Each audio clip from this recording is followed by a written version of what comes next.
Bonjour à tous. Aujourd'hui, je voulais parler d'éducation libre en m'appuyant donc pour ça sur deux exemples. Donc un exemple concret en Indonésie et un exemple fictif mais pour le moins très réaliste, c'est le film L'école est à nous qui vient de sortir au cinéma. Alors d'abord, l'éducation libre, c'est quoi? On pourrait dire en fait que l'éducation libre, c'est une forme de pédagogie qui permet aux élèves d'apprendre l'air de rien, en expérimentant de façon concrète, pratique, ludique, et puis aussi en donnant du sens aux apprentissages. Et l'éducation libre, eh bien, c'est justement le choix qu'a fait le ministre de l'Éducation nationale en Indonésie, Nadiem Makarim, qui est un jeune entrepreneur d'à peine 40 ans, donc un jeune entrepreneur réputé, donc, qui vient de lancer un programme basé sur les piliers de l'éducation libre, donc, qui s'appelle le curriculum de la liberté d'étudier. Et donc Nadiem Makarim justifiait son choix et sa démarche dans les colonnes d'un journal indonésien en disant ceci: notre tâche n'est pas seulement de fournir des connaissances, mais aussi de développer des compétences et le caractère des élèves. Alors dans les faits, donc ce curriculum de la liberté d'étudier, ça donne quoi? Eh bien ça donne que les élèves travaillent sur des projets qu'ils choisissent et plutôt que d'apprendre les maths, suivre les cours assis sur un banc en écoutant leur professeur, eh bien ils travaillent ensemble, autrement et de façon concrète.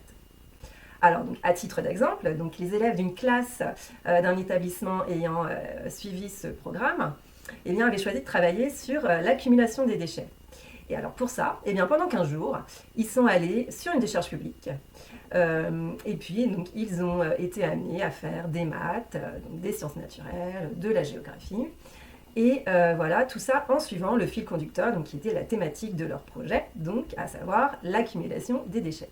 Donc cette expérimentation donc, en Indonésie s'est révélée pour le moins concluante, puisque donc, d'après une étude réalisée par le ministère de l'Éducation nationale, eh bien, les élèves ayant suivi ce programme avaient en moyenne 4 mois d'avance sur les autres élèves, donc ceux qui avaient suivi l'ancien programme. Alors en France maintenant, donc certes le système éducatif est très éloigné de l'éducation libre, mais pour autant, eh bien, les enseignants disposent d'un droit d'expérimenter, qui s'appelle le droit à la liberté pédagogique, qui leur permet eh bien, d'expérimenter des méthodes, d'essayer des méthodes d'apprentissage. Cela, voilà, évidemment, dans le respect des directives du ministère, dans le respect du suivi des programmes et puis du projet d'établissement. Et c'est justement ce droit à la liberté pédagogique que choisit d'utiliser Virginie Thévenot, donc une professeure de maths atypique et passionnée, dans le film L'école est à nous d'Alexandre Castagnetti, qui vient de sortir au cinéma. Donc c'est une prof qui profite d'un mouvement de grève généralisé des enseignants pour assurer une permanence au collège. Et au cours de cette permanence, donc qui va durer entre 2 et 3 semaines, la grève, le temps de la grève, eh bien, elle invite les élèves à investir leur collège, à se le réapproprier en fait pour en faire un lieu de vie. Son idée derrière tout ça, eh bien, c'est que les élèves aient ou retrouvent le plaisir de venir au collège, qu'ils apprennent à travailler ensemble, et puis aussi qu'ils allument eux-mêmes la petite flamme du plaisir d'apprendre. Et ça marche. Voilà, une élève passionnée de cuisine, par exemple, eh bien, se met à cuisiner tout en faisant de la chimie. Un élève curieux de savoir si un œuf peut devenir un poussin, eh bien, fabrique une couveuse pour expérimenter et puis bien, voir par lui-même.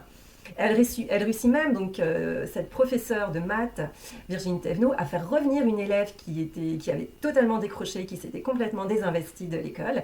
Elle réussit donc à la faire revenir au collège.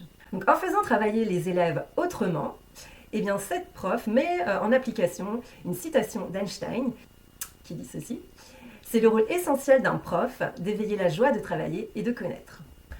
Donc à noter eh bien, que l'éducation libre, donc c'est une forme de pédagogie qu'on retrouve dans les écoles dites alternatives, donc les écoles hors contrat, mais c'est aussi une forme de pédagogie qu'on peut retrouver dans certains établissements classiques, publics ou privés, où voilà, lorsque des professeurs eh bien, passionnés osent mettre des choses en place, essaient des méthodes d'apprentissage et puis invitent voilà, surtout les élèves à devenir acteurs de leur scolarité.